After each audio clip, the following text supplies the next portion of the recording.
Everyone has challenging moments in their lives, little incidents which, although they seem small, can have a profound impact on someone's mental health.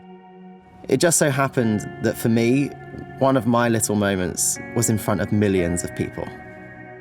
During my first dive at the 2012 Olympic final, Now the opening dive for Tom Daley. the flashes that came from the audience's cameras caught my eye and I lost where I was in the air. That's a 4-star for Tom Daley. When I hit the water, I immediately went over to the referee. Tom has been given permission for a redive, right? He needs to compose himself now. But the pressure of the competition and the fact there were millions of people watching from around the globe and expecting me to win at a home Olympics had a profound and long-lasting impact on my mental health.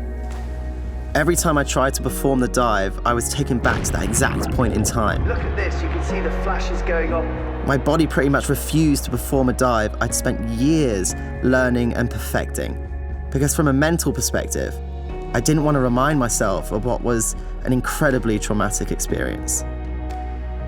That one moment was the start of a very challenging period in my life. Over the next 2 months, I moved from my hometown of Plymouth to London. I changed my coach, meaning I had to start working on a new professional relationship. Perhaps the biggest change in my life, though, was coming out, and that brought a whole new level of pressures and expectations. In a nutshell, I was juggling so much in one go and wasn't giving myself enough care and attention. And this started manifesting itself in a number of different ways. I was barely sleeping, obsessing over every little detail, even avoiding the little cracks in the pavement for fear of jinxing myself and giving myself bad luck. Diving is all I've ever known. It's my one true passion. But all of these pressures weighed so heavily on me that in February 2013, I made the decision to quit the sport. It just so happened I had a scheduled trip to LA, and this was the start of a brand new chapter in my life. I met Lance, who's now my husband. It was all exciting again, and everything started to fall back into place. Lance understood me. He understood the pressures and the sacrifices and all the commitment and dedication and the fears of success and the highs and lows of everything that has to go into it. And he challenged me to think positively again. He challenged me to face my demons head on, and I decided to go back to what I knew best, and that's diving. When I got back to the UK, I spoke at length with my coach. She suggested a number of additional techniques I could use to help alleviate my anxiety. Mindfulness and meditation are incredibly useful.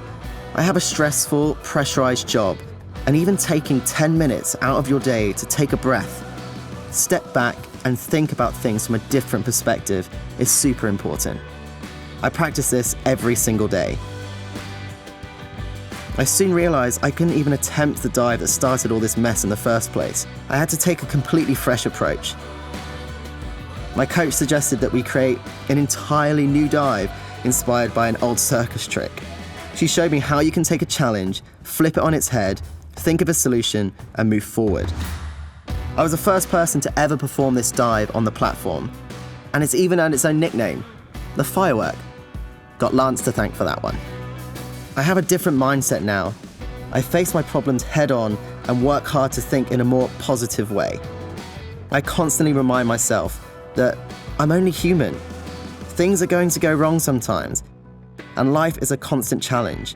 But if you surround yourself with the right people and work your absolute hardest, you'll be the best version of you. Oh yes, it's much better. Well done, Tom. And that's how I became the best me.